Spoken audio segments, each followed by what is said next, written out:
Next जो question है वो देखिए आप, क्वेश्चन नंबर 6।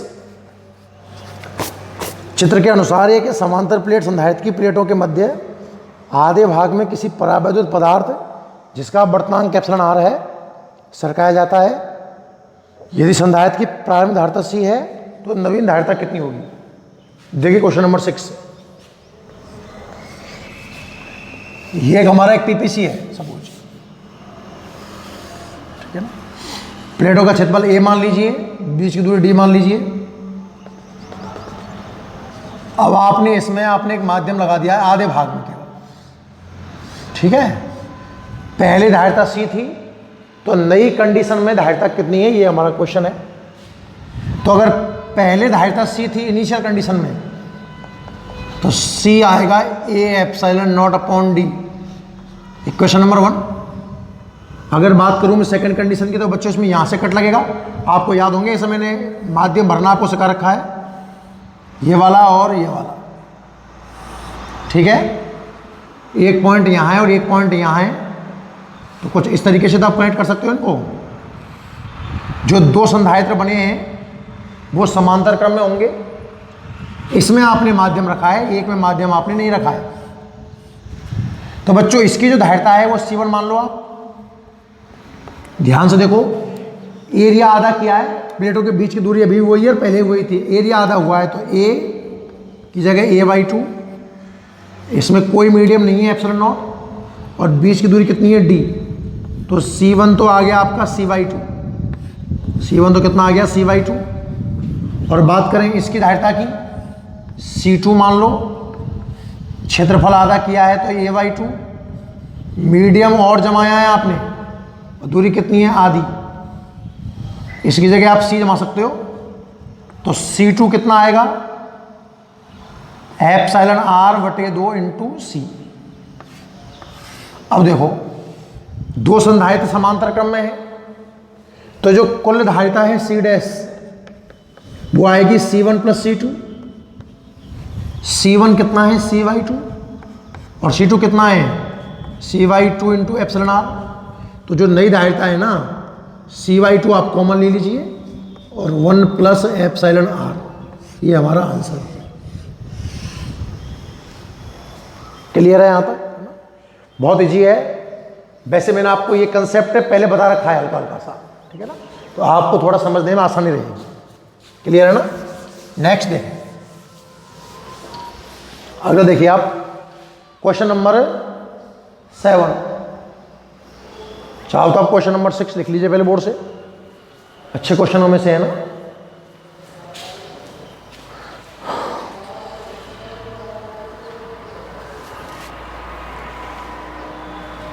आगे देखिए आप, बात करें क्वेश्चन नंबर 7 की। क्वेश्चन नंबर 7 है कि समान त्रिज्या और समान आवेश की पारे की 8 बूंदें मिलकर एक बड़ी बूंद बनाती हैं। बड़ी बूंद की धारिता प्रत्येक छोटी बूंद की धारिता से कितने गुना होगी? देखो ऐसे क्वेश्चन मैंने आपको वोल्टेज में दिखाए थे। मैंने ये कहा था कि जब छोटी छोटी बूंदें मिलकर बड़ी बूंद बनाती हैं तो इस प्रक्रिया में आयतन कांस्टेंट रहता है, आपको याद होगा। छोटी बूंद की त्रिज्या अगर स्मॉल r है, बड़ी बूंद की त्रिज्या अगर मैं कैपिटल R मानूं बच्चों, तो एक फॉर्मूला आया था R = n की पावर 1/3 इंटू स्मॉल r। जो बड़ी बूंद की त्रिज्या है वो छोटी बूंद की त्रिज्या की n की पावर 1/3 गुना होती है। बच्चों आज हमें धारिता निकालनी है कि जब छोटी बूंदें मिलकर बड़ी बूंद बनाती हैं धारिता कितनी होगी। और आपको पता है कि जो धारिता है वो तो R के समानुपाती होती है, तो जो संबंध R का होगा वही संबंध किसका होगा, धारिता का।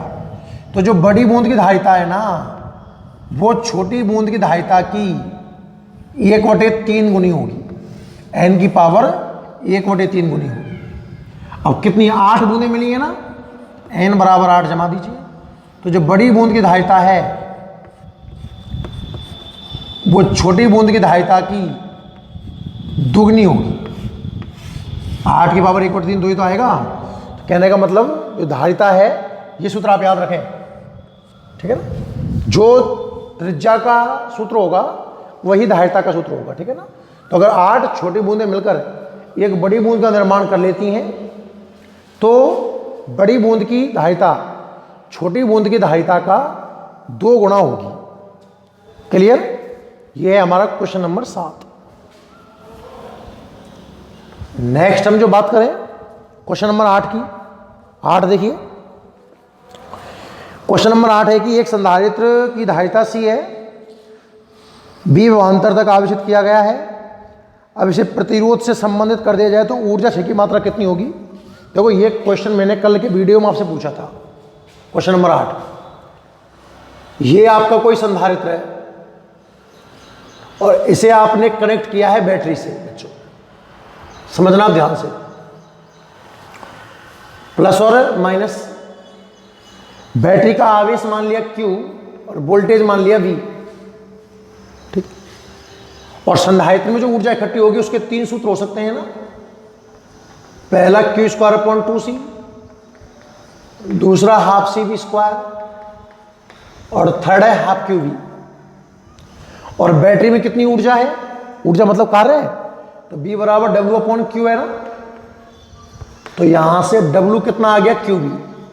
अब आप सोचिए बैटरी कितनी ऊर्जा खर्च कर रही है? QV। बैटरी ने जो ऊर्जा खर्च की है बच्चों वो कितनी है? QV। और संधारित्र में जो इकट्ठा हुई है वो कितनी है? ½ QV। बैटरी ने कितना खर्च किया? QV। और संधारित्र में कितना इकट्ठा हुआ? ½ QV। तो जो कल मैंने क्वेश्चन पूछा था वो था कि बैटरी द्वारा खर्च की गई ऊर्जा का कितना भाग संधारित्र एकत्रित कर सकता है? तो उसका आंसर होगा 50%। बैटरी कितना खर्च कर रही है? QV। और संधारित्र कितना ले रहा है? ½ QV। तो एक बात तो आप ये याद रखना, एक क्वेश्चन तो मैंने ये बना दिया एक्स्ट्रा इसमें कि बैटरी द्वारा खर्च की गई ऊर्जा और संधारित्र द्वारा ग्रहण की गई ऊर्जा, इनका जो अनुपात है वो 2:1 है। बैटरी ने जो ऊर्जा खर्च की और संधारित्र ने जो ऊर्जा इकट्ठी की, इनका अनुपात कितना है? 2:1, ठीक है। और ऊर्जा हानि की अगर मैं बात करूं तो बच्चों जितना ऊर्जा स्टोर होगी उतनी ऊर्जा हानि होगी। तो ऊर्जा हानि के और ऊर्जा स्टोर के दोनों के एक ही सूत्र है। तो इनमें से कौन सा आंसर नजर आ रहा है आपको? देखिए Q²/2C ऑप्शन में नहीं है, ½ CV² ऑप्शन में है। तो option number V is the right answer, ठीक। इनको आप नोट करो, चलो जल्दी से स्क्रीन पॉज करके आप लिख लेंगे।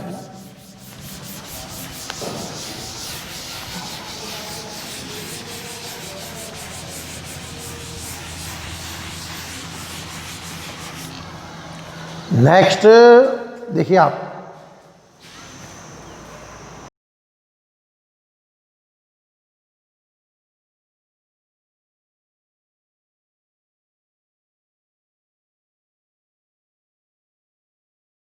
नेक्स्ट जो क्वेश्चन है क्वेश्चन नंबर 9, वो देखिए आप। क्वेश्चन नंबर 9 में क्या है? एक संधारित्र को Q आवेश देने पर संग्रहित ऊर्जा W मान लीजिए, करेक्शन कर लीजिए इसमें आप। संधारित्र को आपने Q आवेश दिया, उसके द्वारा ग्रहण की गई ऊर्जा कितनी है? W। आवेश दोगुना करने पर संग्रहित ऊर्जा क्या होगी? सोचिए, एक तो मेरे पास जानकारी है आवेश के बारे में कि पहले आवेश Q मान लूंगा तो ऊर्जा कितनी है? W। फिर आपने आवेश डबल कर दिया मतलब 2Q कर दिया तो ऊर्जा कितनी आएगी? अब ऊर्जा के 3 सूत्र हैं, ऊर्जा W मान लेते हैं, उसके 3 सूत्र हैं। पहला Q²/2C, दूसरा ½ CV² और तीसरा है ½ QV। सवाल है कि इनमें से सूत्र कौन सा लिया जाए। तो बच्चों एक जानकारी Q के बारे में है, तो Q इसमें है और इसमें है। पहली बात तो ये सूत्र काम में नहीं आएगा, ये क्लियर हुआ, क्योंकि इसमें Q है ही नहीं है और मेरे पास डाटा Q के बारे में दिया हुआ है, Q डबल कर दिया गया है।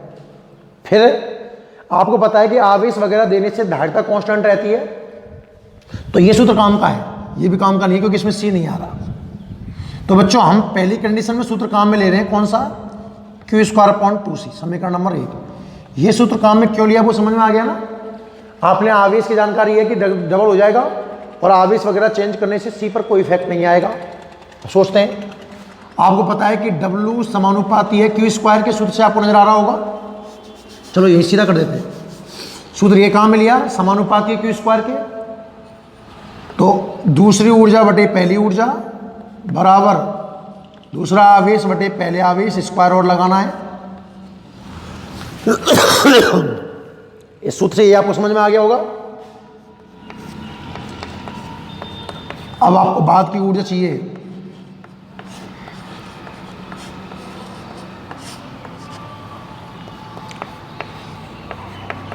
पहली ऊर्जा W, आवेश डबल कर दिया गया है, Q1 मान लीजिए आप Q, ये मान लीजिए आप 2Q, Q ने Q को मार दिया, तो जो बाद की ऊर्जा है वो पहले की 4 गुनी आ जाएगी,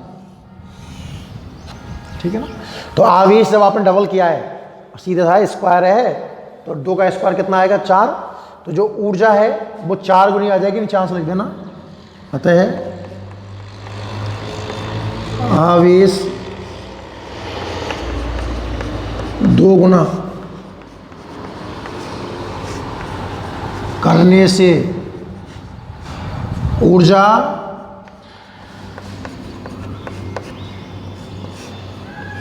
चार गुना हो जाती है, ठीक है ना। आवेश हमने दुगना कर दिया तो ऊर्जा कितनी हो जाती है बच्चों, 4 गुना। यह था वो क्वेश्चन नंबर 9। नेक्स्ट अगली बात करते हैं क्वेश्चन नंबर 10 की। पढ़िए।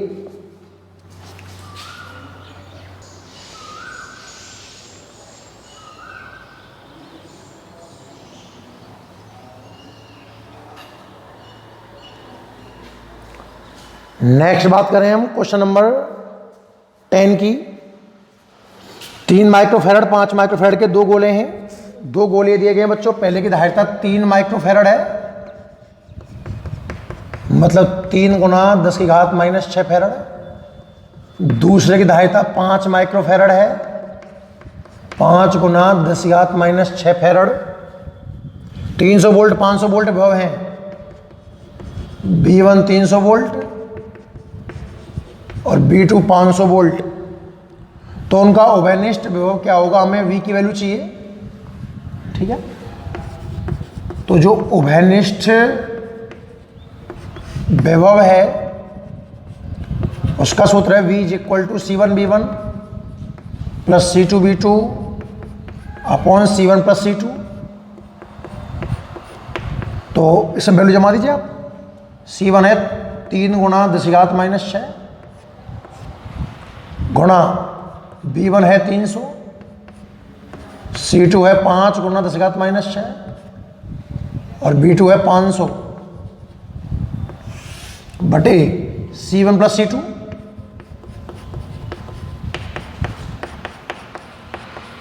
सॉल्व कर लो कितना आ रहा है। 10 की घात -6, देखो इन सब में से कॉमन कट जाएगा, ऊपर कितना बच गया 900, 2500 और नीचे कितना बन जाएगा ये 8। तो 2500 और 900 3400 और 3400 को अगर मैं 8 से डिवाइड करता हूँ, 8 चौक 32, 33 34 20, 8 दूनी 16 40, 8 पंजे 40। तो बच्चों जो कॉमन वोल्टेज आया है वो है 425 वोल्ट, ऑप्शन नंबर से। क्लियर है। यह आपका क्वेश्चन नंबर 10 है। नोट कर लो, इसको भी नोट कर लो। चलो क्वेश्चन नंबर 10 आप नोट कर लीजिए ना। नेक्स्ट चर्चा करते हैं क्वेश्चन नंबर 11 की। एक आवेशित समांतर प्लेट संधारित्र की प्लेटों के मध्य ऊर्जा U0 है। एक संधारित्र है, समांतर प्लेट संधारित्र PPC, ऊर्जा U0 है। यदि εr माध्यम वाली पट्टिका रख दी जाए तो नवीन ऊर्जा कितनी होगी। वापस से वही बात आ गई। ऊर्जा के 3 सूत्र हैं, Q²/2C, ½CV² और ½ QV। बात है कि सूत्र कौन सा लें। सोचो, एप्सिलॉन आर परावैद्युत वाली पट्टिका है, आवेशित प्लेट है, नई ऊर्जा कितनी होगी? पहले कितनी है? U0, माध्यम रख दिया गया है, अब ऊर्जा कितनी होगी? सुनो ध्यान से, आवेशित संधारित्र है। अब इस क्वेश्चन में एक मिस्टेक है, देखो इसने माध्यम रखा है ना, तो माध्यम रखने से तो धारिता बदलेगी, जो नई धारिता होगी C डैश वो पुरानी धारिता की एप्सिलॉन आर गुना हो जाएगी, धारिता बदलेगी बस। तो सूत्र या तो ये काम में आएगा या ये काम में आएगा। क्लियर? अब इसको ये बोलना होगा कि Q कांस्टेंट है या V कांस्टेंट है। इस सवाल में मिस्टेक ये है। अच्छा, क्लियर कभी नहीं कहता कि Q कांस्टेंट है, U कांस्टेंट है। वो दो शब्द काम में लेगा, वो या तो बोलेगा बैटरी जुड़ी हुई है, और या इसको बोलना चाहिए बैटरी हटी हुई है।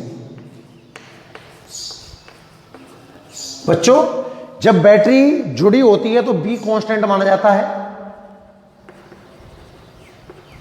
बैटरी जुड़ रही है, जितना वोल्टेज चाहिए मिल जाएगा। और अगर बैटरी हटी हुई है तो बच्चों Q कांस्टेंट माना जाता है, क्योंकि जब बैटरी हटी हुई है इसका मतलब जो परिपथ बना हुआ है वो ओपन है, और ओपन परिपथ में आवेश का फ्लो नहीं होता है। ओपन परिपथ में आवेश का फ्लो नहीं होता है, इसलिए हमें क्या मानना पड़ता है? Q constant. अब इसने कहा है आवेशित, इसका मतलब आवेश करके आप उसको बाहर निकाल चुके हो, मतलब Q कांस्टेंट की तरह बिहेव करेगा। तो हम बच्चों इसमें काम में लेंगे ऊर्जा का सूत्र Q²/2C।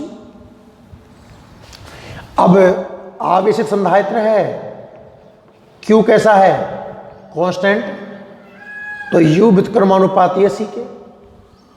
अब माध्यम रखने पर धारिता एप्सिलॉन आर गुना बढ़ जाएगी, तो जो ऊर्जा होगी U डैश, पहले ऊर्जा कितनी बोली है इसने? पहली कंडीशन ऊर्जा कितनी है? U0, तो जो नई ऊर्जा होगी ना U डैश वो U0/एप्सिलॉन आर आएगी। धारिता बढ़ेगी और ऊर्जा घट जाएगी। समझ में आया ना? वैसे सब थोड़ा सा इसमें बोला कम है उसने, उसको और अधिक बोलना चाहिए था कि Q कांस्टेंट है, V कांस्टेंट है। तो थोड़ा जनरल आइडिया से आप इस क्वेश्चन को कर सकते हैं। क्लियर है ना? नोट कर लो। चलो, ये है आपका क्वेश्चन नंबर 11। नेक्स्ट, इसे इरेज कर देना, स्क्रीन पॉज कर लेना भाई, और पूरा ढंग से लिख लेना। अगला क्वेश्चन देखते हैं हम।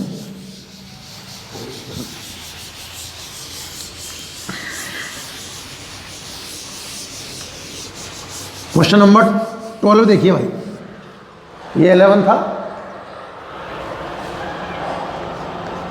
अब हम बात करें क्वेश्चन नंबर 12 की। तो क्वेश्चन नंबर 12 में एक डायग्राम दिया हुआ है।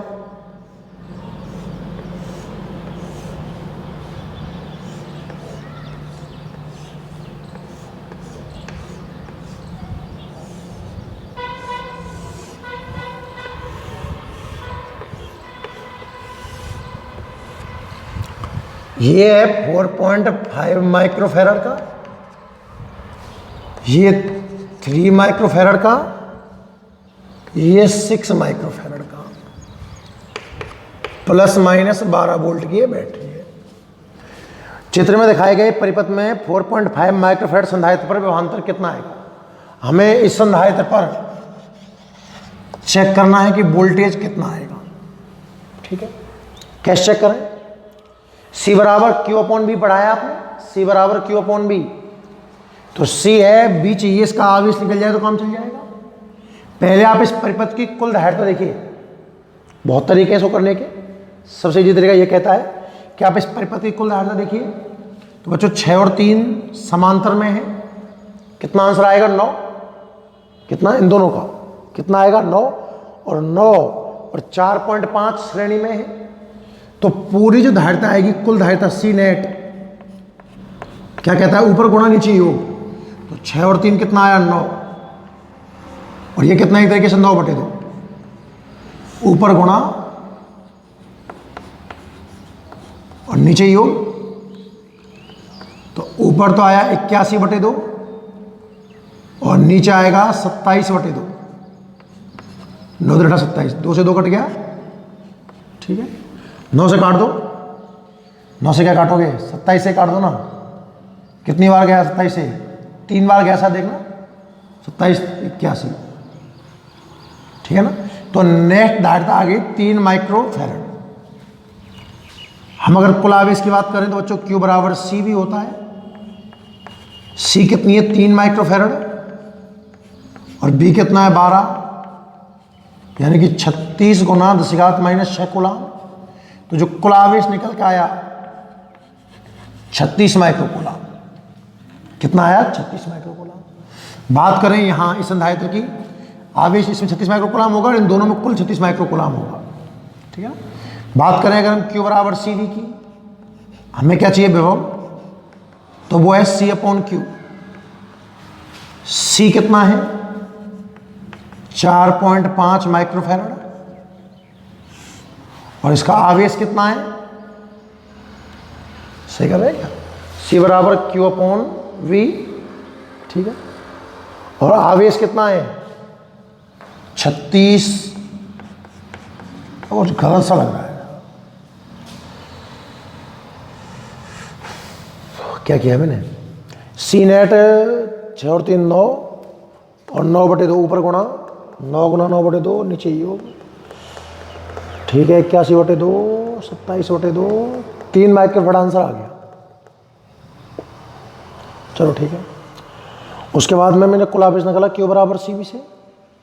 C कितना है 3 और कुल भी कितना है 12 मल्टीमीटर है, 36 माइक्रोकूलाम आपका आवेश आ गया, ठीक है। अब हमें इसमें B चाहिए, C बराबर Q/B, तो B C बराबर, अरे ये गलत लिख दिया ना सूत्र, C का सूत्र है Q/B, तो यहां से जो B का सूत्र आएगा वो आएगा Q/C। 36 गुना 10⁻⁻⁶, और धारिता कितनी है 4.5 गुना 10⁻⁻⁶, तो ये आएगा बच्चों V बराबर 360/45। पॉइंट हटा दिया ना मैंने, काट लीजिए, 5 से काट लो, 9 से काट लो, 9 से, 9 चौक के 36, 9 पंजे 45, तो B बराबर 8 वोल्ट आंसर, ठीक है। इस संधारित्र पर जो विभव होगा बच्चों कितना आएगा, 8 वोल्ट निकल के आएगा, क्लियर है। तो ऑप्शन नंबर D सही है, इसमें नोट कर लो। चलो एक और ऑब्जेक्टिव क्वेश्चन है, क्वेश्चन नंबर 13। पहले आप यहां तक नोट कर लें एक बार, फिर हम बात करेंगे क्वेश्चन नंबर 13, ठीक है ना। देखिए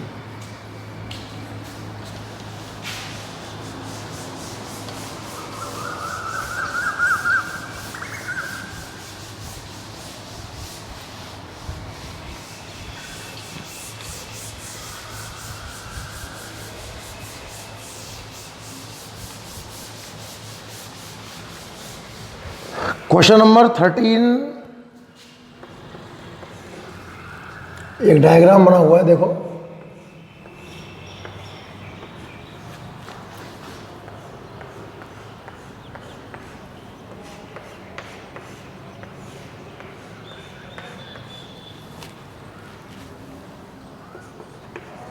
बारह माइक्रोफैरड,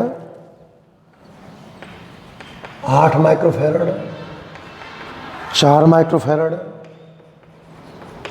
4 माइक्रोफैरड, 16 माइक्रोफैरड, ये और, ठीक है ना। क्वेश्चन है कि कुल धारिता कितनी होगी, ए और बी के बीच की कुल धारिता कितनी होगी, ठीक है ना। तो सोचो कैसे निकालेंगे, देखो सिंपल सीधा कर देते हैं ना। ये 12 माइक्रोफैरड तो 12 माइक्रोफैरड है ही है। अब देखो 8 और 4 श्रेणी क्रम में जुड़े हुए हैं, तो ऊपर गुणा 8 गुणा 4 कितना आएगा 32, चौके 32, और नीचे योग कितना आएगा 12, और जब 32/12 को करोगे तो ये कितना आएगा, 4 से काट लो 8 बार और 3 बार, मतलब ऊपर वाले दोनों जो संधारित्र हैं 8/3 माइक्रोफैरड और नीचे कितना है 4 माइक्रोफैराड, और ये है बच्चों 16 माइक्रोफैराड। क्लियर है यहां तक? अब 8/3 और 4 कौन से क्रम में है? समांतर में। तो नया डायग्राम कैसे बनेगा? देखो ये तो 12 माइक्रोफैराड है ही है, ये 16 माइक्रोफैराड है। 8/3 और 4 को जोड़ दे लो, कितना आ रहा है? 3 लघुत्तम, 12 8 20/3 आएगा बच्चों। 8/3 प्लस 4/1 लघुत्तम कितना आएगा? 3। 8 प्लस 12 20/3। ठीक है। अब बच्चों ये तो तीनों संधारित्र हैं, इस श्रेणी क्रम में है। श्रेणी क्रम का सूत्र कहता है कि 1/c बराबर 1/c1 plus 1/c2 plus 1/c3। तो यहां से c की वैल्यू निकाल लीजिए। 1/12 प्लस उल्टा 3/20 प्लस उल्टा 1/16। इन सब का जो लघुत्तम निकल करके आएगा 1/c इज इक्वल टू कितना आएगा? 12 और 16 का देख लीजिए आप, तो 48, 480 आ जाएगा सबका। तो 12 का भाग देना 40 बार, ठीक है ना। 20 का जो भाग जाएगा बच्चों वो कितने बार जाएगा? 14 28 नहीं, 24 बार, ठीक है ना। और 16 का जो भाग जाएगा बच्चों 30 बार जाएगा। 1/c equal to 70 80 90 94/480। तो c आएगा 480/94। काट दीजिए, वो कितना आ रहा है? 240/47। जो आंसर आएगा ना 240/47 माइक्रोफैराड। किताब में गलत आंसर है तो आप इसे नोट कर लीजिए। ये हमारा यहां पर हमारे ऑब्जेक्टिव क्वेश्चन क्लियर होते हैं।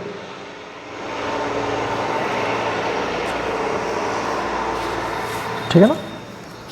यहां पर चैप्टर नंबर 4 है, उसके ऑब्जेक्टिव क्वेश्चन पूरे कंप्लीट होते हैं। ठीक है ना। आज की वीडियो में इतना ही, बाकी का हम बच्चों अगले टर्न पे देखेंगे। ठीक है।